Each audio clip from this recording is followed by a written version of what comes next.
Hey, I'm Spencer. And I'm Ripley. 6 years ago, we tested this idea together with a playlist of 500 songs. Now the playlist has grown, changed, and doubled in size, and I don't know all the tracks anymore. Each episode, we listen to one or two songs from the updated playlist to see what stories, memories, and emotions they unlock. Two friends. One playlist. This is HeartATrack. Well, are you ready to consume another episode? I'm trying to make it relevant. Absolutely. It's more so, are they ready to consume another episode, I suppose, but we consume it while we record it. I guess it makes sense, doesn't it? Sure, yeah. I am consuming what is coming at me and you from me. That made sense. A little convoluted Jerry there, but yeah, I get you. Well, today is all about consumerism, a topic that I find very interesting and have for quite a while. And before we get into the specifics, I need to get rid of these hiccups and... 1 second. Do you have any baseline opinions on consumerism or anything like that, just on the surface level?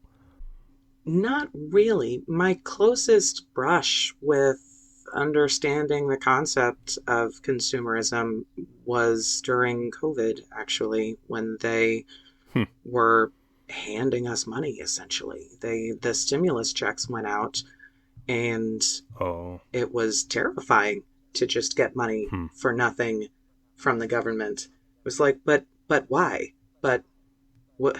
If that's your song today, Money for Nothing, I'm going to shit a brick. No, but okay. It was terrifying to me because I'm like, I don't understand why, what am I doing for the money? And they're like, oh, nothing, just keep it. And spend it, please. Don't keep it, spend it on things. It's good for the economy. Excuse me, really? And I suppose I learned something that year. Okay.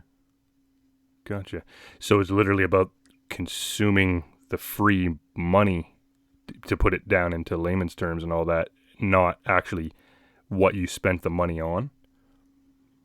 Well, I was introduced to the concept of consumerism being something that keeps the economy afloat, because if we're not going out and being consumers, things collapse. So we need to be able to make those purchases, and that sort of introduced me to the general concept of consumerism and why, just the basics of it. Okay. I'm glad I asked you this before we dove deep, because I think your approach to the word is different from mine. Like what you think about when you hear the word consumerism is slightly different than what I think of. Yeah, and I think I saw this coming a little bit when we had a discussion last week when we finished up the episode, and I was like, wow, that's the fastest I've ever come up with my next song. And you guessed what it would be, and there are two sides to the consumerism coin, one of them being materialism and one of them being capitalism.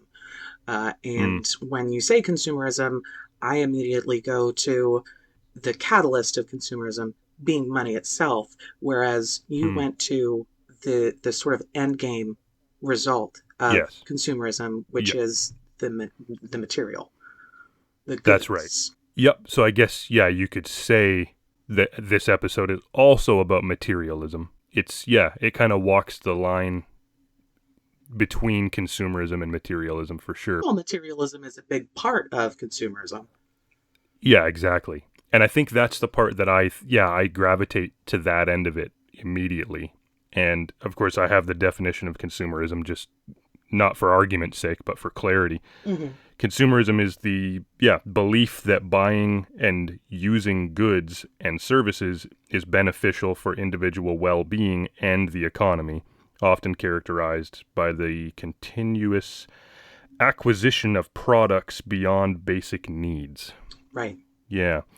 See, because when you're sharing that with me about, your government tossing you money during COVID, it's like, yeah, because they wanted you to be able to eat and be at a comfortable temperature and all that stuff, right?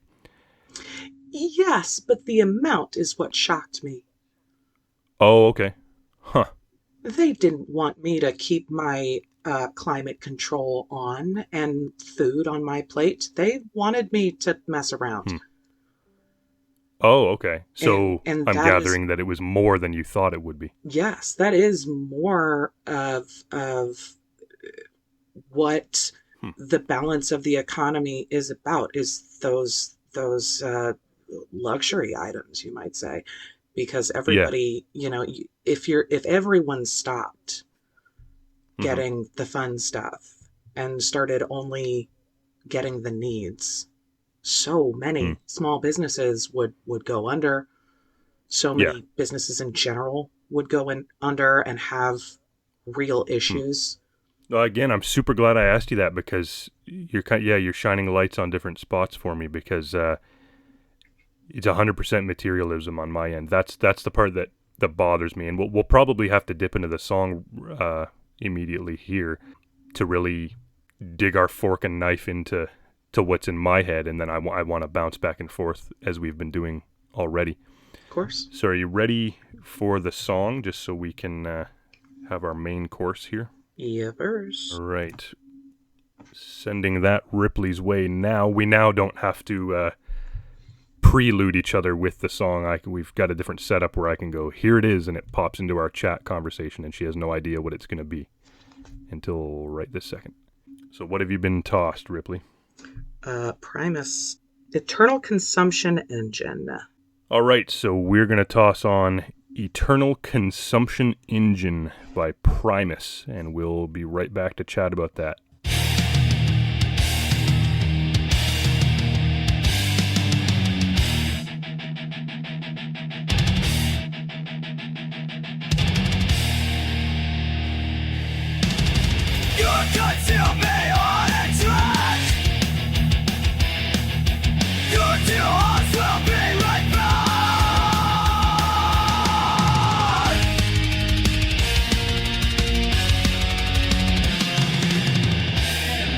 Now you see why now they won't have context for this. I always check the quality of the song before I send it to Ripley. We just play it off of YouTube, and so if somebody uploaded it with like white noise in the background or it's a poor quality sound, I don't want to send that one to her. So I checked it. We were on the phone, and I went, "Oh man, I like it," which was the very first lyric of the song. Yes, which hit me obviously as soon as I heard the lyric, because it was it was well done. Yeah, well I could mimicked. hear you through the phone. You kind of went, "Oh," Mm-hmm. something like that. So yeah, that's Eternal Consumption Engine. It's, to me, got a very haunting Tim Burton soundtrack kind of I vibe. was gonna say, it sounds a little like Danny Elfman got mad about the daily grind. Yeah, it's very Oingo Boingo as well, for sure. Yeah, Danny Elfman. I'm going to kind of reiterate what you said there for sure. It's like, Nightmare Before Christmas if it was about the purchasing of Christmas gifts. Oh, right. Did you care for it, or what's your opinion of the song itself? Yeah, it was fun. Yeah. It had a nice beat. The lyrics were less deep per se. Oh yeah, you think so? I mean, for me, they're base level kind of thing. Like they're right on the topic, but they don't skew too much or anything from the point. Yeah, the extra repetition is what I was talking about. My point was there's nothing in there terribly cryptic or deep or that I specifically wanted to discuss. Okay, yeah. Because, I mean, there's really only one verse in it, arguably. There's a lot of chanting of the same thing, as you're saying, repetition of the lyrics. Right. I think that was kind of the point. Yeah, that could speak to it subconsciously of just, here's your money, go to the store, cha-ching, go home, here's your money, go to the store, cha-ching. Like, yeah. Yeah. I get you. Is that kind of what you meant? Yep. Earn the money, spend the Mm-hmm. money, keep going, rinse, repeat. Yeah.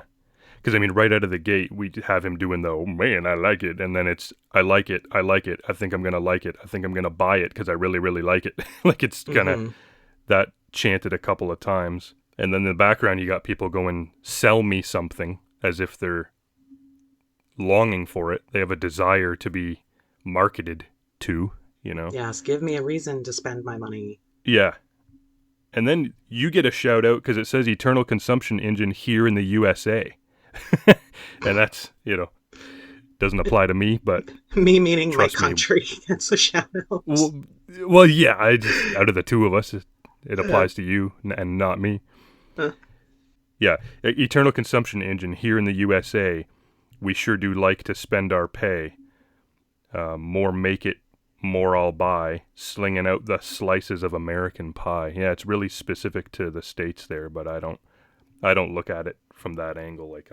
It definitely applies over here. Every time I get a little bit bored, I head to the Wally Mart store, living high on the greasy hog, as long as they don't deport my job, because everything's made in China.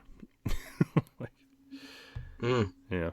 And then that's chanted over and over. Eternal Consumption Engine is chanted, I don't know, probably at least 20 times, and then everything's made in China is the backup vocal. That's pretty much the whole song in one shot, but it's the vibe mixed with the lyrics as minimalist as they are, which is kind of ironic, like we're kind of saying. That's what speaks to me about it. I remember the first time I heard it, I was like, man, this makes me think of the people that I know that, like, when I first heard this, which would have been 2011, there was, and this is cringe to me, there was the My Little Pony phase / My Little Brony phase. I think it's just bronies. I think it's My Little Pony. Yes, but bronies. I know it was called bronies, but I mean, if I just say that, there might be some people that are like, "What the hell's that?" Don't make them mad. I don't want them coming after us. Oh, don't worry. I've made one mad before, and it's not that scary. Oh gosh. But yeah, I just remember I knew people, both girls and guys, who were like rushing to the store to get everything My Little Pony. I think Friendship is Magic, I want to say, was the show, the TV show. Okay. And this is just what I thought of at the time. When I first heard the song, I'm like, this makes me think of everybody who's rushing out to the store to get all this merchandise, Oh. And I'm like, is it really that fucking important? Like, it was just kind of like, it's cool to have an interest or a hobby, but people were going like absolutely nuts for all things My Little Pony. Even like the Happy Meal toys, there were people that were like fighting in McDonald's just for the Happy Meal toy exchange. Like, if they got the same one as they did last time, they were like throwing a hissy fit about it and all this weird shit. I just remember being like, that's what it makes me think of. And it still lasts, just with different topics. Like today, zoom all the way up to present day, Labubu. You know what I'm saying? You know that stuff? I've heard it before, but it's not. Is it a princess something? No. You need to catch up on your Good Mythical Morning, by the way. Oh, no. But because they talked about it on there, and it's this little. It's almost like a cross between a Furby and a Teletubby or something. And ew, what was I thinking of? I was thinking of like a little. I was thinking, oh my goodness, what a weird thing to jump to. I went to Honey Boo Boo. Is that the little girl? Oh yeah, that's a TV show though. Yeah. Yeah, I don't know. I don't know. Labubu at all. You just heard boo boo and you thought of the first thing that, yeah. Is it a scraped knee? Bite me. Well, I would. Then you'd have a boo boo. Anyway. But that didn't have anything to do with consumerism or weird fanatics. I gotcha. Yeah, it's this weird little character. I don't even think it's a show. I could be wrong, but it shows how much I care about it.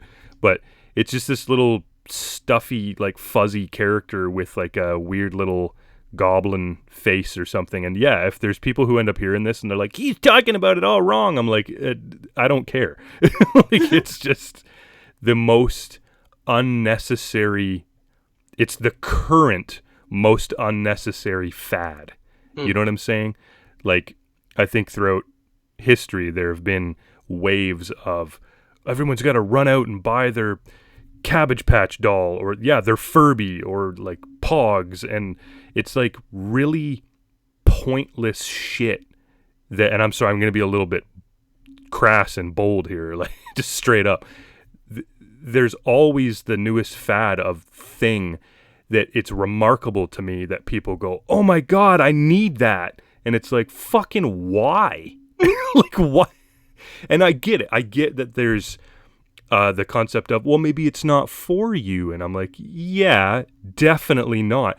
But it's more my concern for the mindset of the individuals who are like, I need to go and spend $2,000 literally on little stuffed keychain characters. Like that. I'm like, oh my gosh, you could be doing so much more with your money that it's concerning to me.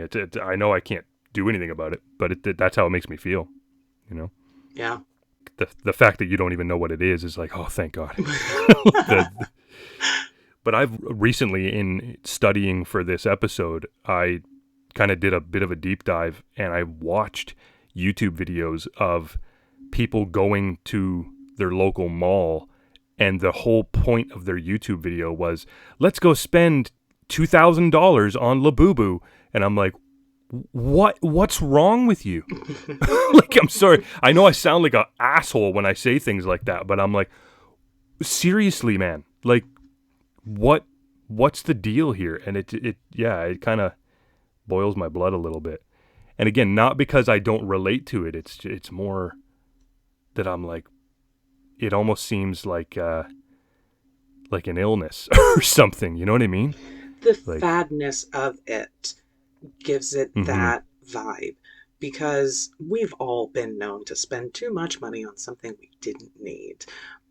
Well, yeah, of course. But specifically, I can't speak for any percentage of people. I don't know how common this is, but for me, if I'm going to drop a significant amount of money on something, it's because it's something that I have wanted for a long time, done the research and figured out what I want. If it's just a collectible item, it's usually going to be for someone that I have followed or been a fan of for a very long time. Right. And I just, if something drops and it's like, hey, there's this new thing, usually as a rule, I specifically don't go get that. Not when it's new, because also, you guys are the beta testers. Yeah. You're going to all rush out and get this thing and come back and have your problems with it and complain about the product. And then the company is going to make it better and release a newer, better version. Sure. Well, that's another aspect. If I was to keep using this Labubu example, and I feel like an idiot when I say it even, but just saying the name of the thing makes me feel like my IQ dropped. But there's these parts of the videos that I was looking at where they are comparing certain vendors' version of the item, product, whatever you want to call it, and going, oh, this one's fake.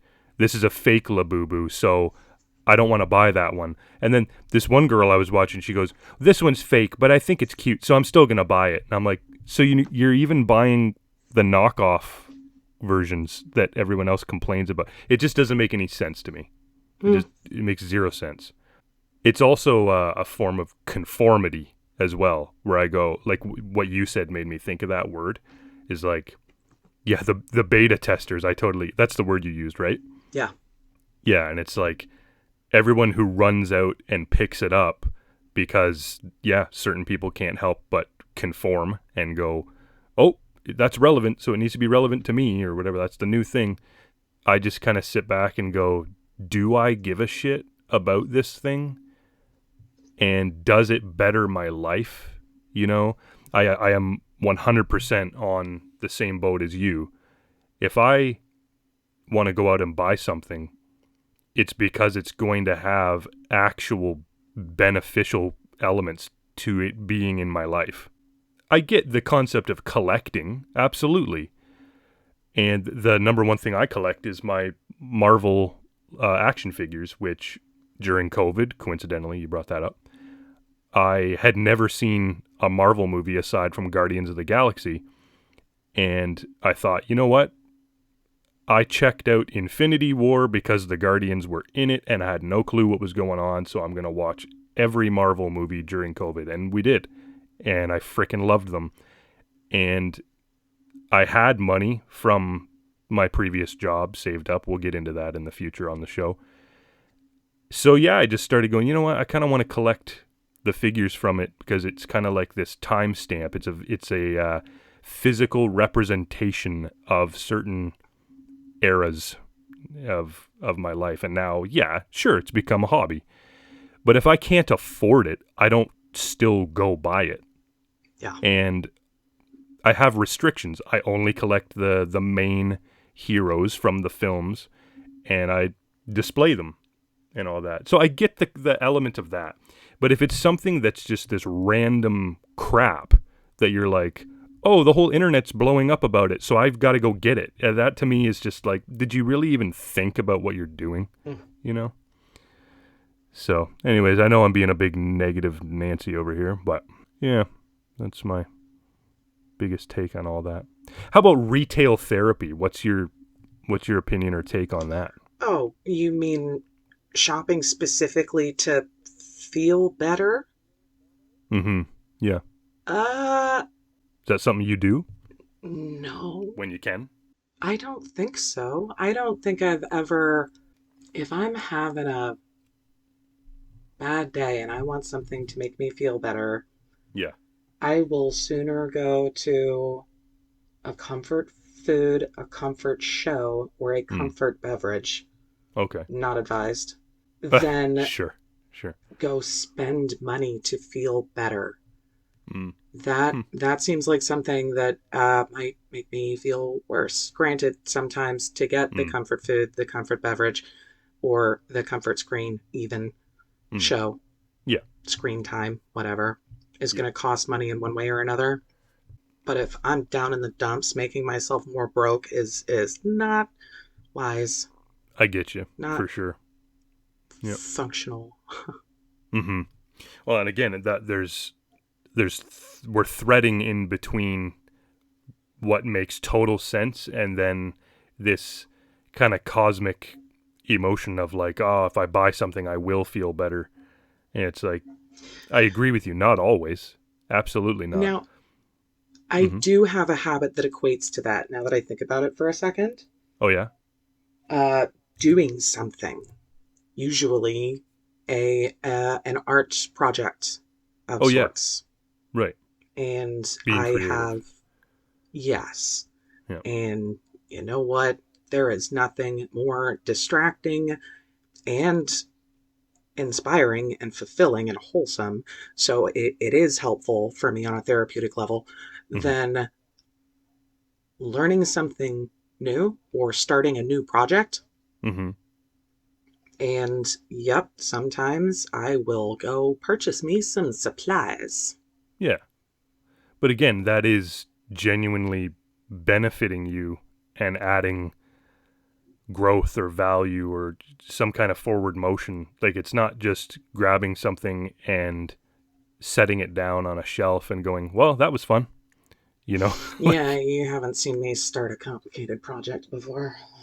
Oh, well, yes, but there's intention behind it, you know? Sure. Not just, oh, I bought this so that I could say I bought this, and that's it. True, yeah. There's not. I think there is a social aspect there for people who are swept up by the fads. Yeah. It's not just about having it. I think it's about having it being seen. Have it, I guess. Yes, exactly. There's That's why a people. social aspect to it. Right. But even when it goes so far as I need to make a YouTube video showing that I spent thousands of dollars on the thing, it's like, is that genuinely benefiting your life? Like, for real? Like, if you were to even rewind, if Labubu is the now, I'd say the one before it was the Stanley Cup. And I don't mean the hockey trophy. I mean the fucking cup that everyone was like, oh my God, look at this cup. It's like it's a fucking cup. Like, sorry, we're going to have episodes where I'm just like a roast master to a degree, or just angry me. But I'm like, it's a damn cup. How is it any different? Like, and that's the thing. There's people that are like, well, it's different because this, and it does blah, blah, blah, blah, blah. And I'm like, no, it holds water or coffee or whatever, and it makes you look like an asshole.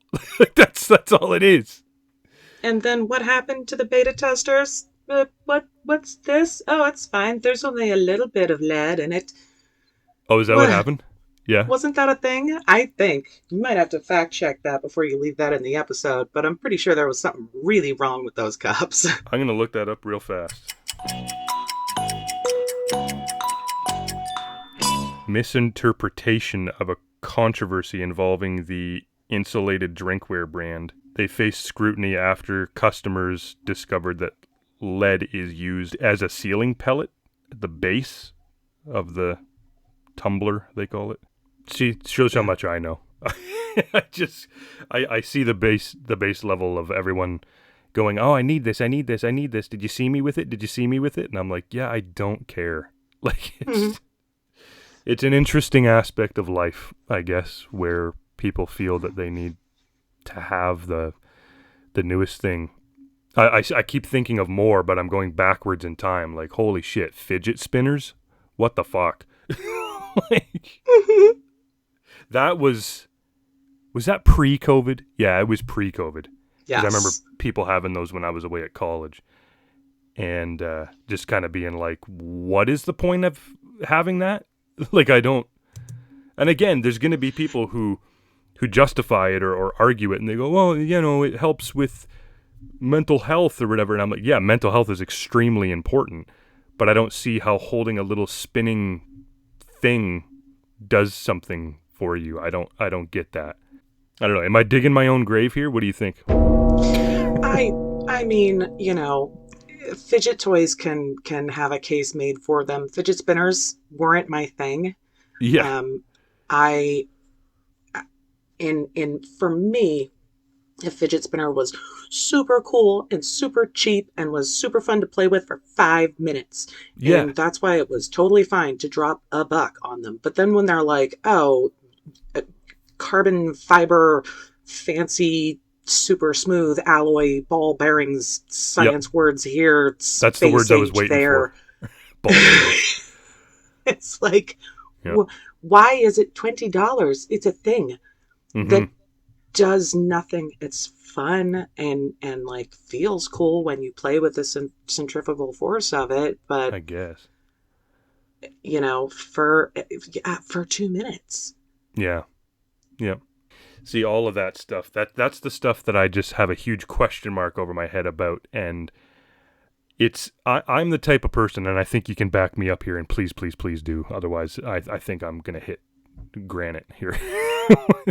But it's like, there are things that I absolutely understand why someone would buy it, if it does make them feel better, if it does add value to their life, if it's something they can use to just benefit their lives. But there are certain things over the years, even in years that I wasn't even born yet for, that I go, why? Why was that such a... Part of it's got to be the marketing.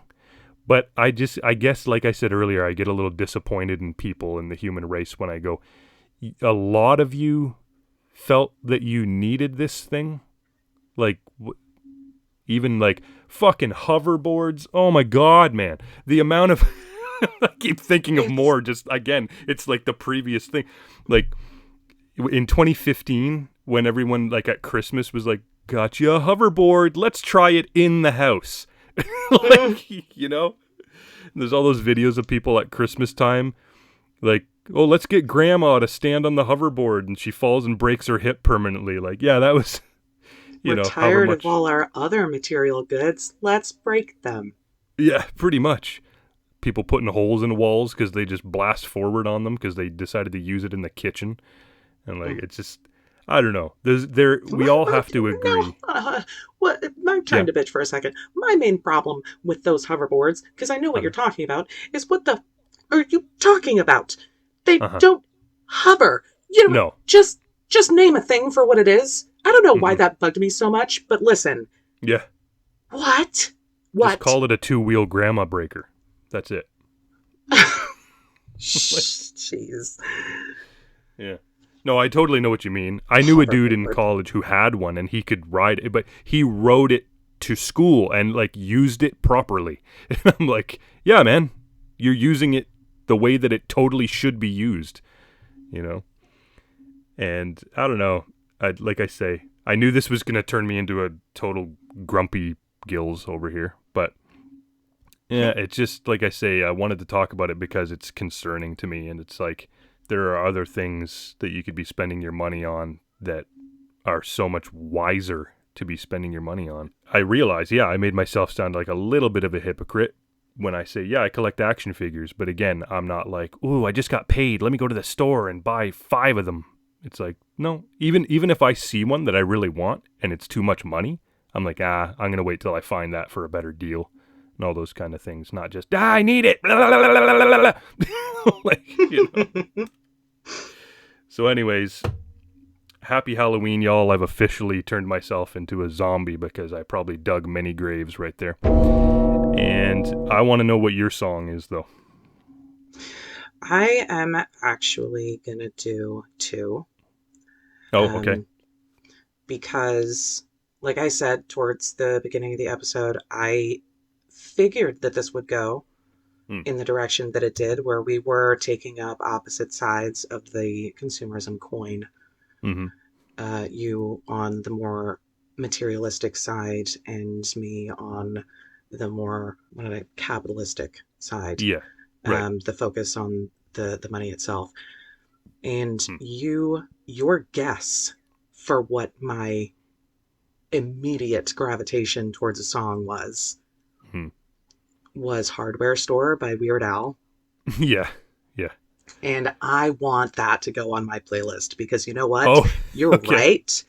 It's related to the conversation. I do, as a matter of fact, love that song, and I can't imagine having another reason happen to come up to put it on Yeah. the playlist later. So we're going to Sure. go ahead and do that now. Okay. I love that song.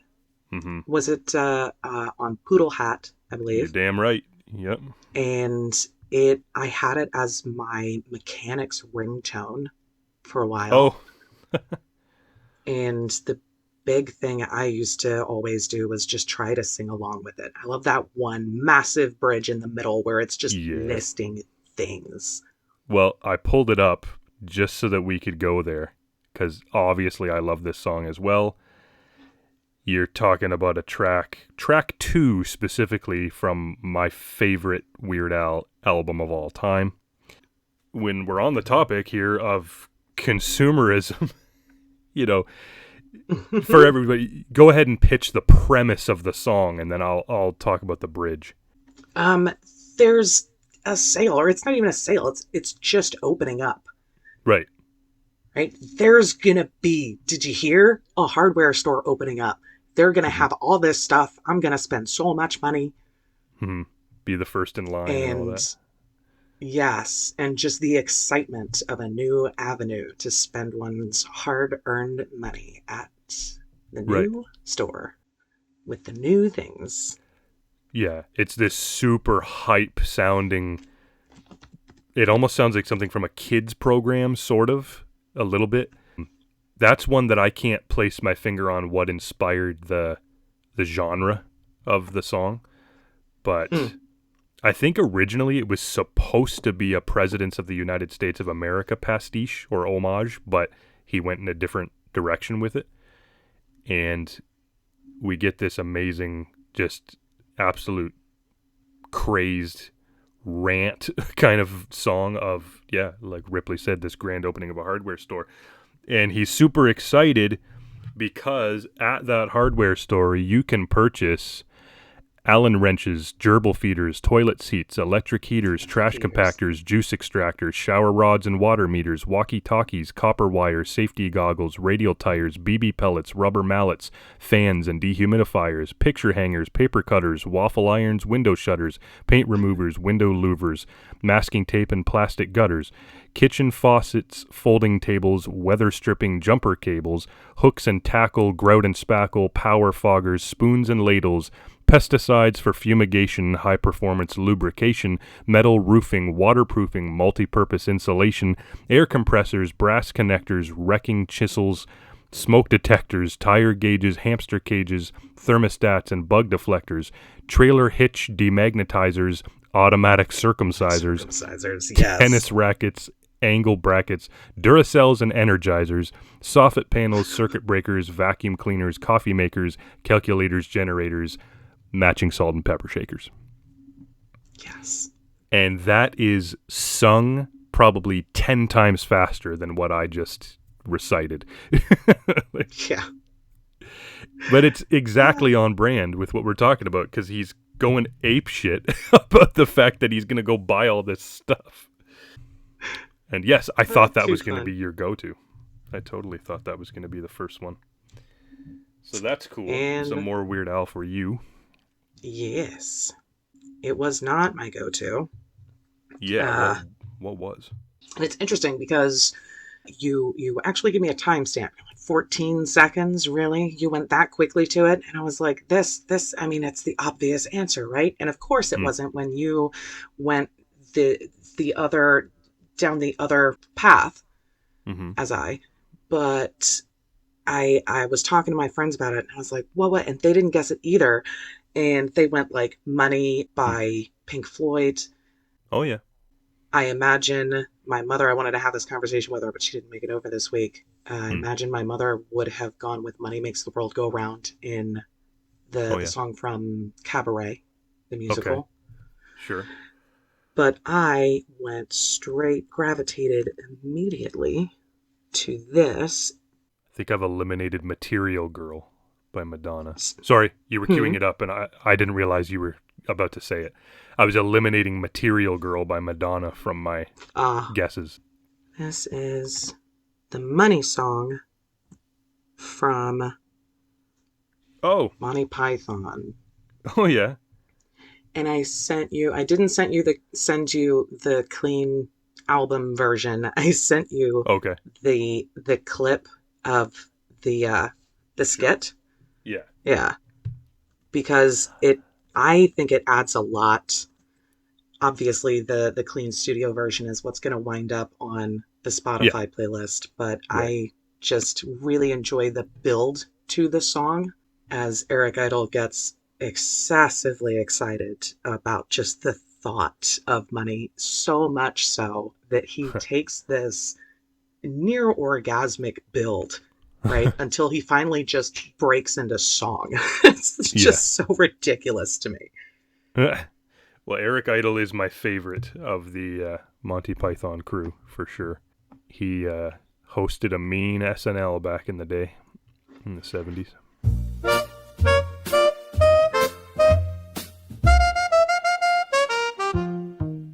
And now a fun question from Ripley.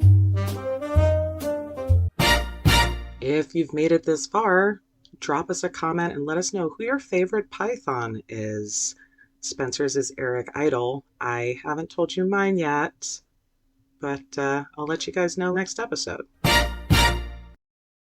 Yeah, let's check that out then. We're going to toss on the Money Song by Monty Python. We'll be back in a moment.